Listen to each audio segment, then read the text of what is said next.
Yo, what's going on? Welcome back to another video. Today we have some more tips for you guys, specifically how to defeat Conquest. So every year MLB The Show drops a bunch of Conquest maps, and some people play them, some people don't at all, and some people just do a few select. But the big daunting map is the USA map, dropped every year right at release, so you can play it whenever you want. But the quicker you do this map, the better the rewards are going to be for you, because an 88 Piazza right now is pretty good, but in a couple months, not as much. Along with Mike Piazza, you get 10 show packs, you get a lot of XP throughout the program, a lot of stubs, and you also get 2 other diamonds, an 85 Kerry Wood and an 86 TD Gregorius. But these cards aren't really like game changing, you do not need them for your team to be insane, but they're really helpful for collections later on, and doing this map gets you just a lot of helpful stuff in the game. But the reason people don't do it is because either 1, they think it's too long, or 2, they don't know how to beat it. And the good news is that Conquest really isn't that difficult, especially the USA map. There's only one thing you really have to notice, and that it's right at the start.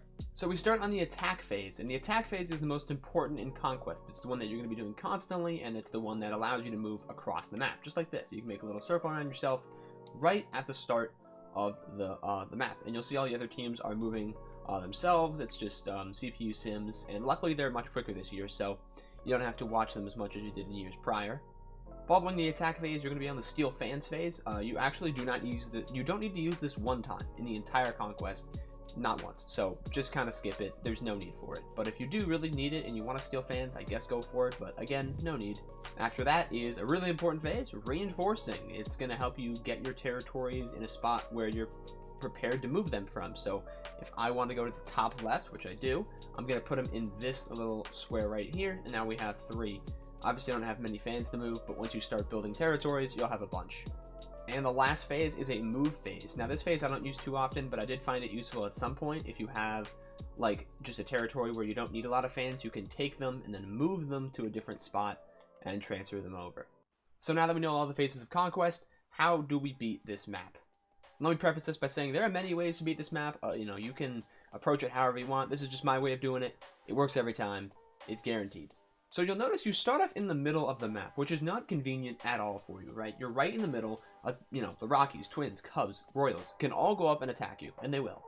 So no better way to start than by building a little circle around yourself, right? Just a small little circle. And you want to be using all of your territories, right? Because the more territories you grab, the more reinforcements you're going to have. Especially with the map this open, you want to grab as much as you can, and you want to start going to the top left, right? My goal here is to grab the corner. So as you can see, we're getting really close to the Mariners territory, and that's the one you want to eye first. It's important that you get the Mariners territory. It's the only game that I play before I sim the whole map. It is the only one, because I'm basically abandoning my middle spot. I'm not going to defend it. It is much easier to go to the left here, and then we're going to just go and play the Mariners on whatever difficulty I need to. And then once you've done that, you can just leave your other territory. So as you can see, we are now at the Mariners. What I would do is I would play them on either Hall of Fame, or I could just wait another round and then just do my reinforcements, and we could probably get an easier difficulty. But this is exactly what I will do. So we go to attack. It's probably going to be, All-Star. We do that. I would claim this territory, right? This would be mine. And then you can gather the top left, work your way down the west, and then sim your way down the middle, sim your way down the east, and then you can play the rest of the 29 games. Once you've done that, your map should look something like this. As you can see, the top left is now acquired by me, but that territory at the start is a Twins territory now, because I just abandoned it. But I was able to sim the whole map. I have a bunch of territories, and I just got to play 29 games now. That's all it is, 29 games, and I'm done. It's most certainly a tedious grind, but this is the best time of the year to do it, man. Start of the year. No other time is better to just get this done. Make sure you're using cards that you want to get PXP for in your lineup. I pitch Shohei Ohtani every game, and he's now parallel 3. There's no really secret missions. The missions are fairly easy this year. If you just beat the map normally, you'll get everything, including all the prospect packs, the Curtis Granderson, and the Jared Weaver, and all the other diamonds we talked about earlier. Simming the map took me about maybe like an hour and a half. Just sit down with a good podcast or something, just chill and relax and sim the map. It's pretty easy.